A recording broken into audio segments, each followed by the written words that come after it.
सिंधु घाटी और मेसोपोटामिया नदियों के किनारे विकसित हुई। इन सभ्यताओं का विकास उन क्षेत्रों में हुआ जहां जलवायु और प्राकृतिक संसाधन कृषि के लिए उपयुक्त थे। दरअसल पहाड़ी क्षेत्रों में बस्तियां आमतौर पर छोटी होती हैं क्योंकि वहां खेती और बड़े पैमाने पर निर्माण कठिन होता है। यही कारण है कि मैदानी क्षेत्रों में बड़े शहर और कृषि आधारित सभ्यताएं उभरी।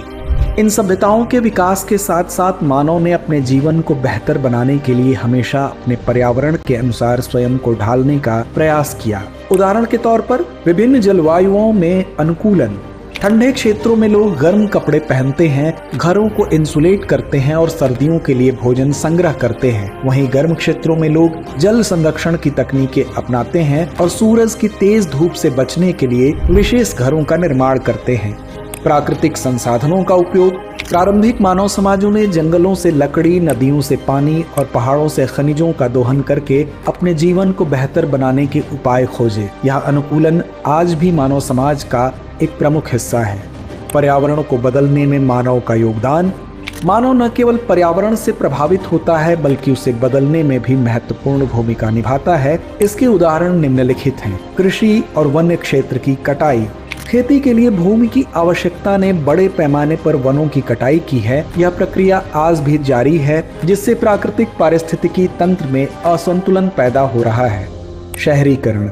शहरीकरण के कारण सड़कों, भवनों और उद्योगों का विकास होता है, जिससे पर्यावरण में बड़े बदलाव होते हैं। इसमें नदियों को मोड़ना, वनों की कटाई और पर्वतों का खनन शामिल है, जिससे प्रदूषण और वन्यजीवों के आवासों का नुकसान होता है।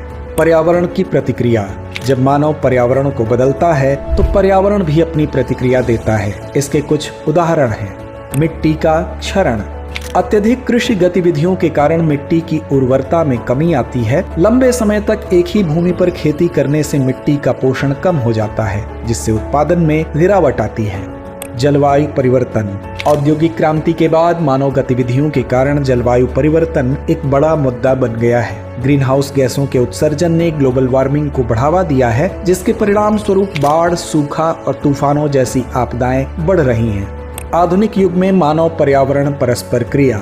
आज के दौर में तकनीकी उन्नति ने मानव पर्यावरण परस्पर क्रिया को और भी जटिल बना दिया है, जबकि उद्योग और प्रौद्योगिकी ने मानव जीवन को आसान बनाया है। उन्होंने पर्यावरण पर भी गंभीर प्रभाव डाला है। वैश्वीकरण।